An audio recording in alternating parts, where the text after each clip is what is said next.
Sound take 7। Hello दोस्तों, मेरी YouTube channel पर आपका स्वागत है। आइए देखते हैं आज का रिएक्शन वीडियो। नमस्कार, सत श्री अकाल, राम नमस्कार, खंबागणी वणक्कम। आप सभी का और एक वीडियो में फिर से स्वागत है। हमारे साथ जुड़ी हुई हैं सुप्रीम कोर्ट लॉयर नाजिया इलाही खान, और हम आज बात कर ले रहे हैं आउच के बारे में, दैट इज अबाउट हलाल का बवाल। And over to you Nazia, because मेरे को नहीं पता था कि टॉयलेट क्लीनर भी हलाल हो सकता है, कि जिससे हम टॉयलेट साफ करते हैं, पॉटी साफ करते हैं, वो भी हलाल हो सकता है। प्लीज ओवर टू यू जी। तो वंदे मातरम, भारत माता की जय। डेफिनेटली गायत्री जी, बड़ी अजीब सी बात लगी। बचपन से सुनते आए थे कि लड़की अगर पढ़ ले, इस्लामिक लड़की, मुसलमान लड़की अगर पढ़ ले तो इस्लाम खतरे में आ जाता है। मुसलमान लड़की हंस दे तो इस्लाम खतरे में आ जाता है। मुसलमान लड़की अगर वोकल हो जाए तो इस्लाम खतरे में आ जाता है। मुसलमान लड़की हिजाब ना पहने तो इस्लाम खतरे में आ जाता है। मुसलमान लड़की अगर शिक्षित हो जाए तो इस्लाम खतरे में आ जाता है। वेस्टर्न पहन ले तो इस्लाम खतरे में आ जाता है। हिजाब ना पहने तो इस्लाम खतरे में आ जाता है। अपने जुल्फ दिखा दे तो इस्लाम खतरे में आ जाता है। But on the other hand, जब मेकअप पोती हुई वो जिहादन जो जब आती है ना, नकाब में बड़ा मेकअप पोत पोत करके, तो उसको हलाल सर्टिफिकेट दे करके उनको अप्रूव्ड करने के लिए वो मेकअप पॉलिश को हलाल सर्टिफिकेट दे दिया गया। फिर बड़ी अजीब लगी मुझे बात, जब मैंने पूरा डेटा पढ़ा कि हलाल सर्टिफिकेट ऑन वेज, तो गोभी के पत्तों में हलाल क्या चाहिए था ये मुझे समझ नहीं आया, और छिम्मे मटर में हलाल क्या चाहिए और गाजर में हलाल क्या चाहिए ये भी मुझे समझ में नहीं आया। कुछ दिन पहले, हमने 15-20 दिन पहले देखा था कि ट्रेन पर वो सर्व कर रहा था चाय, जो वहां के ट्रेन पर जो लोग सर्व करते हैं, उन्होंने कहा कि ये हलाल चाय है। तो उस आदमी ने पूछा, चाय में क्या हलाल तुम ढूंढ रहे हो? तो उसके बाद फिर हमने वो पूरे डेटास पढ़े, मैंने फिर उसमें देखा ऑयल, तो मुझे लगा कि भाई ये तेल तो खाने पकाने के साथ साथ शरीर के उन अंगों में भी लगाया जाता है जिसे हम इंटीरियर पार्ट कहते हैं, तो क्या वहां पर भी हलाल ऑयल चाहिए?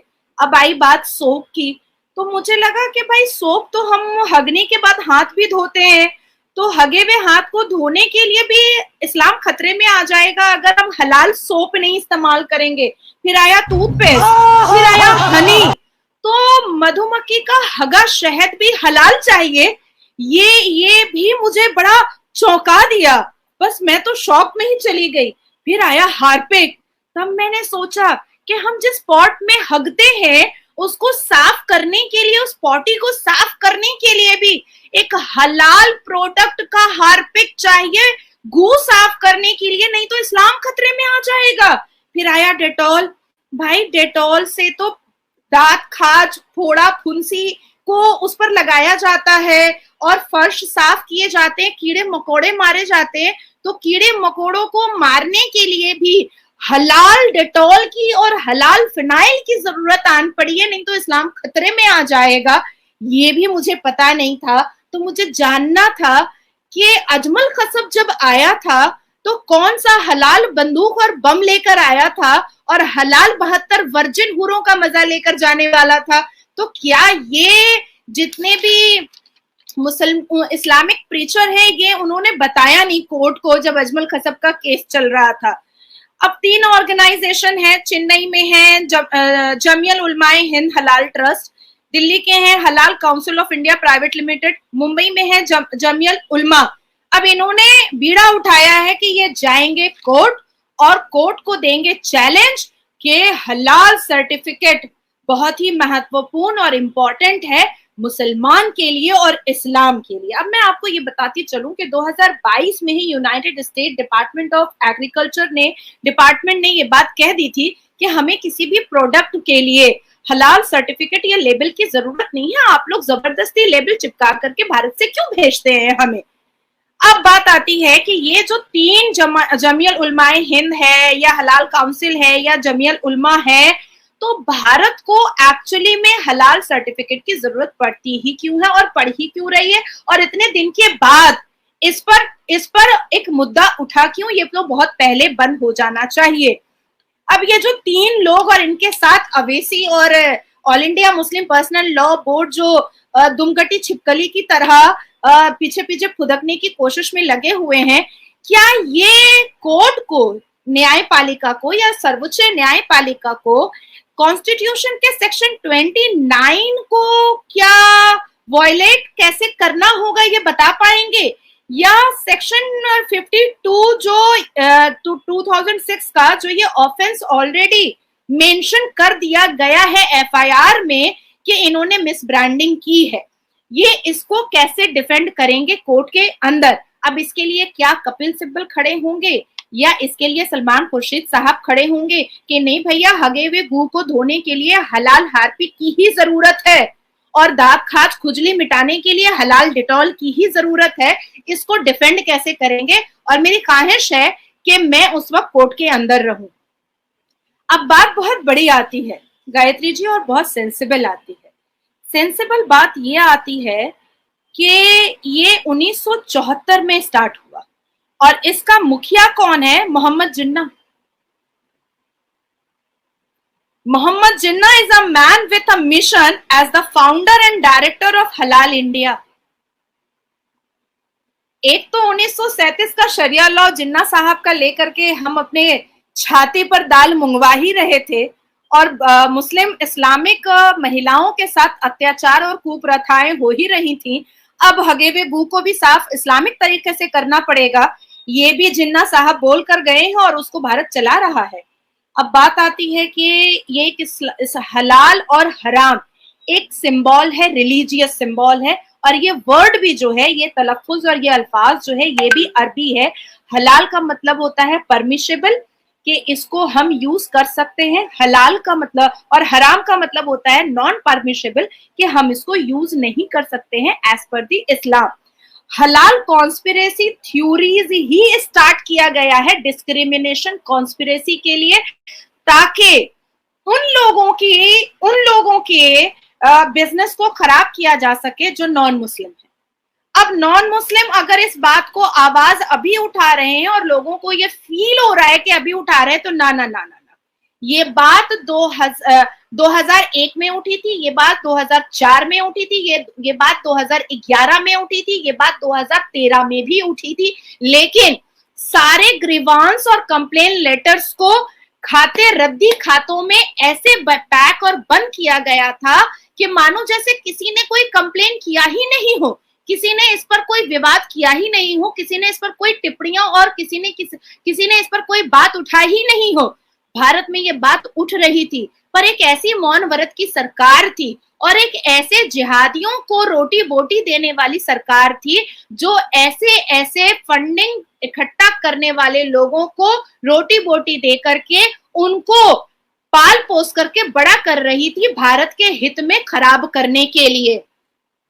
अब बात आती है कि जब भारत में already FSSAI government of India है, जब फूड सेफ्टी इंस्टीट्यूट है, जब सर्टिफिकेट गवर्नमेंट ऑफ इंडिया से फूड प्रोडक्ट्स को दिया ही जाता है, तो ये प्राइवेट लिमिटेड कंपनी जो 50,000 और 1 लाख रुपए में जो सर्टिफिकेट बांट रही थी, और इस प्राइवेट लिमिटेड कंपनी में जितने भी एम्प्लॉयज काम कर रहे थे वो सबके सब मुसलमान थे। तो ये जो पैसा ट्रिलियन में, बिलियन में नहीं या करोड़ में नहीं, ट्रिलियन में जो ये पैसा इकट्ठा हो रहा था, ये कलेक्शन जाता था इस्लामिक ऑर्गेनाइजेशन को।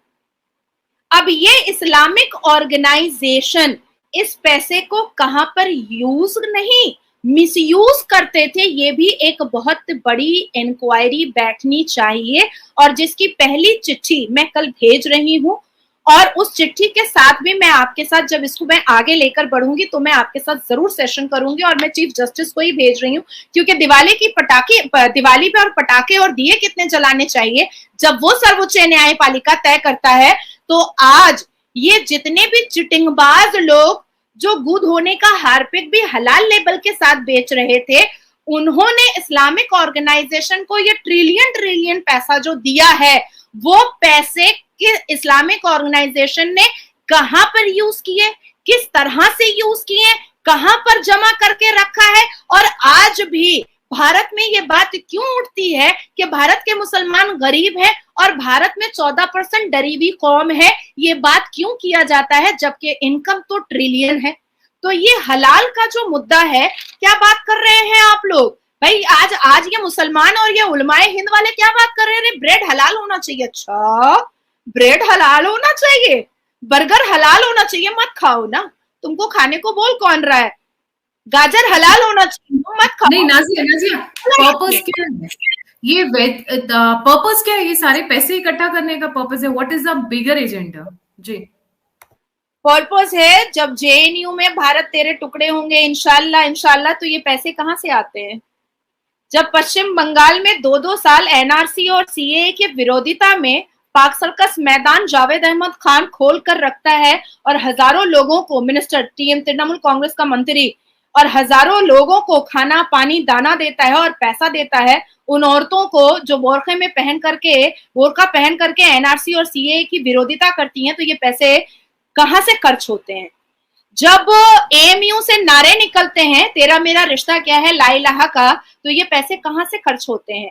जब सर्वोच्च न्यायपालिका के बाहर में अफजल हम शर्मिंदा है तेरे खातिर जिंदा है उसके नारे लगते हैं, तो ये पैसे कहां से खर्च होते हैं? जब भारत में मुसलमान औरंगजेब के नाम के नारे निकालता है, तो ये पैसे कहां पर खर्च होते हैं? जब मुहर्रम के नाम पर छोटे छोटे बच्चों के स्कूल बस पर बम और गोली फेंकी जाती है यूपी और दिल्ली एनसीआर में, तो ये पैसे कहां से आते हैं? और ये तलवार और ये बंदूक के पैसे कहां से आते हैं? ये बात ये मुस्लिम ऑर्गेनाइजेशन, इस्लामिक ऑर्गेनाइजेशन को बताना पड़ेगा कि हलाल लेबल के टैग पर जो पैसे आपने इकट्ठा किए हैं, क्या ये वही मिसयूज है जो हमें दिखाई देता है? जो नूह और मेवात में पत्थरबाजी हुई थी मस्जिद से, जो पश्चिम बंगाल में राम भक्तों के ऊपर पत्थरबाजी हुई थी और कईयों की मौत हो गई, तो ये पैसे जो खर्च हुए हैं भीड़ इकट्ठा करने के लिए और उनको साल साल भर पालने और पोसने के लिए, तो वो फ्री में तो नहीं कर रहे हैं ये गुंडागर्दी, तो ये पैसे कहां से आ रहे हैं? तो क्या ये इस्लामिक ऑर्गेनाइजेशन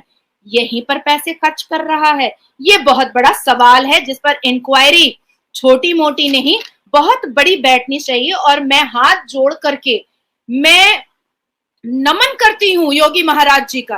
मैं जानती थी कि रोमियो एक्ट अगर लाने का कलेजा किसी का है तो योगी महाराज जी का, लव जिहाद एक्ट लाने का कलेजा किसी का है तो योगी महाराज जी का, और भव्य राम मंदिर के बारे में ये कहने का अगर कलेजा है किसी का कि आ जाओ कटोरा लेकर के, भीख में तुमको चावल रोटी मिल जाएगा, पानी भी मिल जाएगा, प्रसाद भी मिल जाएगा, बड़ा एम्प्लॉयमेंट ढूंढ रहे हो, तो ये कलेजा भी योगी जी का है। तो सच में जो उन्होंने ये काम किया है, ये बहुत जबरदस्त काम किया है, और मुझे ऐसा लगता है कि इसकी इंक्वायरी बड़ी लंबी चौड़ी होनी चाहिए। और इसके जैसे हम जख्म का छिलका उखाड़ते हैं ना, पर्दा ऐसे ऐसे कर करके जख्म का हम चमड़ा उखाड़ते हैं तो अंदर गहराई मिलती चली जाती है और बाद में पता चलता है कि ये माजूर हो चुका है, तो तब हमें पता चलेगा कि आखिर ये रोहिंग्या को पाला पोसा कौन जा रहा है। मेरा ये चैनल सब्सक्राइब करें और मेरे हर अपडेट आपको मिले, इसके लिए बेल आइकन जरूर दबाइएगा।